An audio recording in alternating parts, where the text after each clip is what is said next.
बन चुका है ये पाकिस्तान, इसका नेस्तनाबूद भी करने की सामर्थ्य रखता है। सरकार तो हर बात छिपाना चाहती है और कभी कभी छिपाने के लिए हमारे मीडिया के साथियों का भी सहारा लेते हैं। लेकिन परेशानी पाकिस्तान भारत का दुश्मन है, उसको तो होती है।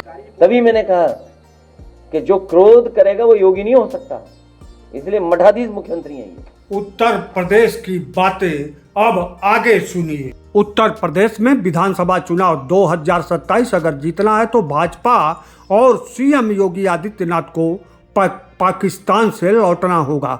अभी योगी और अखिलेश के चंद वाक्य सुने।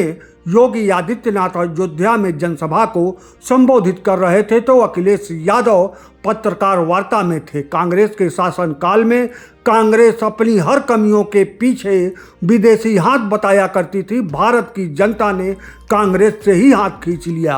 अब भाजपा के शासनकाल में भाजपा हर बात पर पाकिस्तान जाती है और वापस हिंदुत्व पर आती है। ठीक उसी तरह जैसे कांग्रेस अपने शासनकाल में हर बात को जिम्मेदार विदेशी हाथ बताती थी और लौट कर धर्मनिरपेक्षता पर आती थी। जनता ही पब्लिक है और पब्लिक सब जानती है। भाजपा और योगी आदित्यनाथ को अगर यह भ्रम है कि पाकिस्तान को केंद्र में रखकर हिंदुत्व के सहारे 2027 का उत्तर प्रदेश चुनाव विधानसभा चुनाव जीत जाएंगे तो यह भ्रम असफलता की तरफ ही ले जाएगा। इन सब में सबसे आश्चर्यजनक है कि जिस वजह से कांग्रेस राष्ट्रीय स्तर पर गायब हुई वहीं सब अब भाजपा दोहरा रही है। उत्तर प्रदेश में भाजपा के सामने सपा है और सपा प्रमुख अखिलेश यादव हिंदुओं के ही पिछड़े और दलितों की बात करते हुए लगातार उत्तर प्रदेश में पीडीए फार्मूले को मजबूत कर रहे हैं। अल्पसंख्यक समुदाय मुसलमान तो सपा के तरफ फ्री में भाजपा ही ढकेलती है।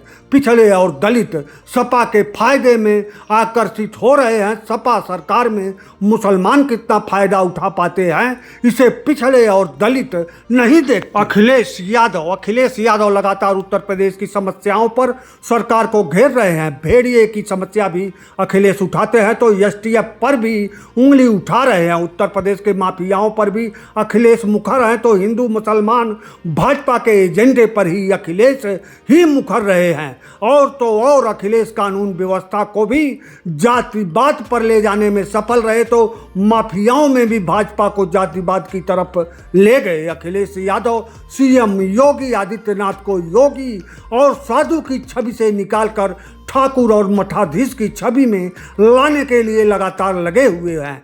भाजपा और सीएम योगी माफिया इनकाउंटर और कानून व्यवस्था पर सपा पर पलटवार की जगह बचाव की मुद्रा में बयानबाजी करते हुए सपा के शासनकाल की माफियागिरी ही गिना रहे हैं। जैसे विदेशी हाथ और धर्मनिरपेक्षता एक सीमा के बाद कांग्रेस को नहीं उबार पाया वैसे ही भाजपा को पाकिस्तान और हिंदुत्व एक सीमा के बाद नहीं उबार पाएगा। जनता की समस्याएं ही सर्वकालीन सबसे प्रमुख मुद्दा बनती है जिसमें कानून व्यवस्था, शिक्षा, स्वास्थ्य, बेरोजगारी, महंगाई, पढ़ाई, सुरक्षा और सम्मान की रक्षा आती है। इसके बाद जातिवाद धर्मवाद भी नहीं आता, इसके बाद देश प्रेम आता है। जातिवाद धर्मवाद क्षणिक है जो आते और जाते रहेंगे, ऐसा ही क्षेत्रवाद भी है।